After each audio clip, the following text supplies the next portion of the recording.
Hari ini saya nak bercakap mengenai satu benda basic dalam kehidupan seharian kita yang sering kita lupakan. Walaupun benda ni basic, tapi impact dia sangat besar. Jadi benda basic ni adalah checklist. Chance untuk sebuah commercial flight untuk crash adalah sekitar 1/20 juta kalau mengikut website Flyfright. Ratio dia sangat kecil kalau kita nak bandingkan dengan insiden-insiden yang lain seperti insiden kereta. So macam mana diorang meminimumkan risiko, sedangkan kalau kita fikir logik, kapal terbang kan dia terbang kan. Kalau kereta kan atas darat, sepatutnya yang atas darat ni lagi kurang risiko lah kan. Tapi aduh. Hello? Hai Habib. Hello. Sayang, Mama cakap nanti boleh tak torang basuh kain je? Mama dah tak kain dah. Torang basuh je. Okey, boleh. So macam mana diorang meminimumkan risiko, sedangkan kapal terbang ni dia terbang kan kalau kita fikir logik. Sedangkan kereta ni di atas darat je. Tapi ikut ratio diorang lagi kurang berisiko berbanding kereta. Jawapan dia adalah diorang mempraktiskan checklist untuk setiap penerbangan yang diorang buat. Jadi kalau kita tengok movie Sully yang diarahkan oleh Clint Eastwood, bila kapal terbang diorang dilanggar oleh burung menyebabkan dua-dua enjin dia mati. So bila dia punya co-pilot tahu kedua-dua enjin sudah tidak lagi berfungsi, benda pertama yang diorang buat adalah tengok checklist. Dan finally mereka end up landing di atas 2000 years later. Di atas air.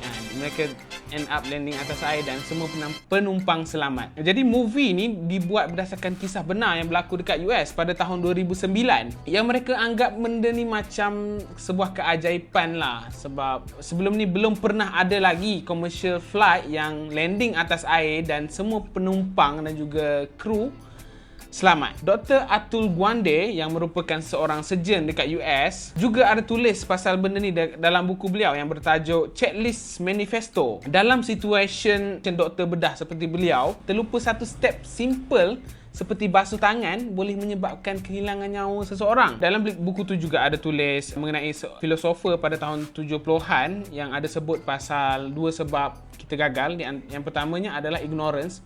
Ignorance ni boleh jadi kita tak tahu, boleh jadi juga kita tak betul-betul faham. Dengan belajar mungkin kita boleh fix benda ni. Yang kedua adalah ineptitude. Ineptitude ni adalah kita tidak cekap, ilmu sudah ada, kefahaman sudah ada, tetapi gagal untuk apply dengan betul. Sebagai manusia kita tak boleh lari daripada kesilapan dan juga kita boleh kadang-kadang terlupa, mental flaws. Jadi even kita dah pro, kita boleh juga buat kesilapan. Jadi checklist boleh membantu. Buat mereka yang tak ada nak selamatkan nyawa siapa-siapa, cukup dengan menyelamatkan masa kita sehari-hari daripada terbuang begitu saja. Dengan banyak benda yang kita nak kena buatkan tambahan buat mereka yang baru nak start business, mula dari bawah, mesti banyak benda nak kena fikir, macam mana nak grow, urus stok, cash flow, macam-macam lagi lah. Kalau buat mereka yang terpaksa buat dua kerja, yang berkeluarga, mesti banyak benda nak kena settle kan. Jadi boleh consider 5 minit setiap pagi sebelum breakfast ataupun selepas breakfast untuk buat checklist. 5 minit saja. Tulis apa yang perlu settlekan hari ni, apa yang urgent, apa yang perlu settle dulu, apa yang boleh kemudiankan. Jadi bila benda tu dah settle, kita boleh tik macam tu kan. Pernah tak korang pergi pasar raya, barang yang sepatutnya korang beli tu korang tak beli,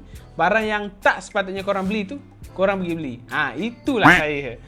Jadi kalau kita implement checklist ni sebelum kita pergi keluar lagi, kita tengok dekat dapur apa yang ada, apa yang tak ada, apa yang kita nak beli. So lagi efisien lah. Lepas tu kita lagi jimat so that kita tak beli barang-barang yang kita tak perlulah. Jadi boleh consider checklist dalam kehidupan seharian. Terima kasih kerana menonton. Arsyad Aidin. Assalamualaikum.